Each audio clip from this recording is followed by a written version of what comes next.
A warm welcome back to everyone out there. Today I want to start with a little bit of a history lesson. So there was a fighter in the early days of Wing Chun training, and the sports and the martial arts was not as refined yet, and people were just trying things out and they were learning techniques, they were applying them in some street fights, and everyone tried to improve the system.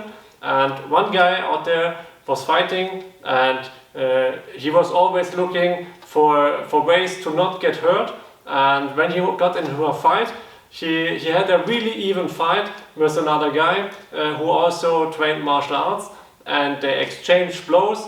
And at one point he saw an opening and he saw, well, I can see here I can strike my opponent, his upper body is free, the way for me to go in is free, and it looks like I don't have to defend on anything. And then he went in and punched the other guy in the face, but what he missed was that there came an attack on his lower body, and he was not prepared for that because he was not really having any techniques for that, and so he suffered a heavy blow himself while punching the other guy in the face. Well, basically he won that fight, the other guy was KO, but he also suffered an injury that he could have prevented.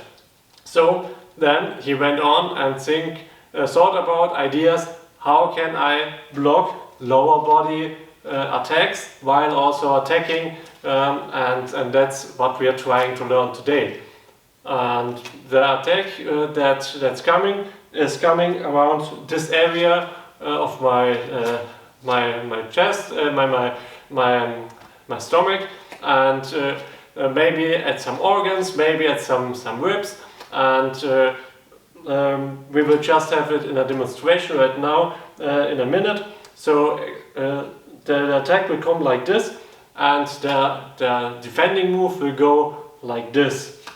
So if you can control the force to the side, then you can shift the attack that's coming and also attack. So if you do it faster, it looks like this. Yeah.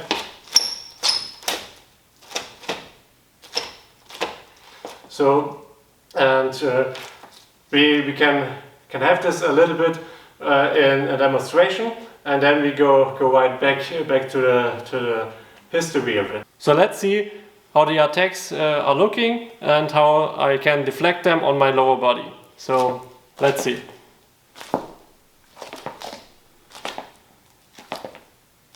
As you can see, I can quite easily have them with one arm and have the other arm to attack at the same time.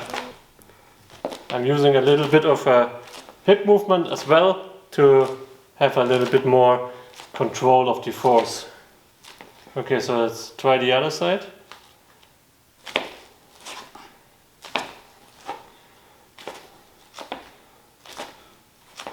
As you saw in the quick demonstration, it works, and you have really great control over the attack that is coming. As always, you have to be quick, you have to react, you have to be fast.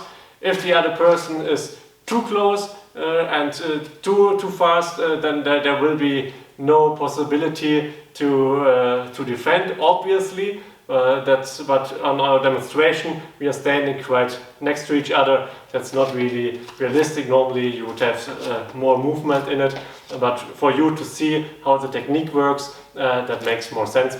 And after integrating this move into his training, he also wanted to have it cemented in one of the basic forms of Wing Chun, the Siung Tao, and therefore he adjusted the movement, the Siung Tao form number 6, which usually goes like this.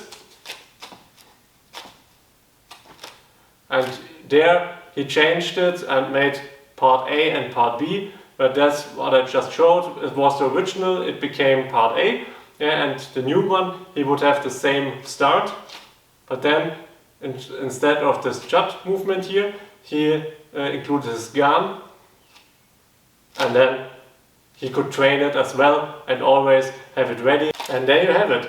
That's the story of how this move came into the Sinum Tao.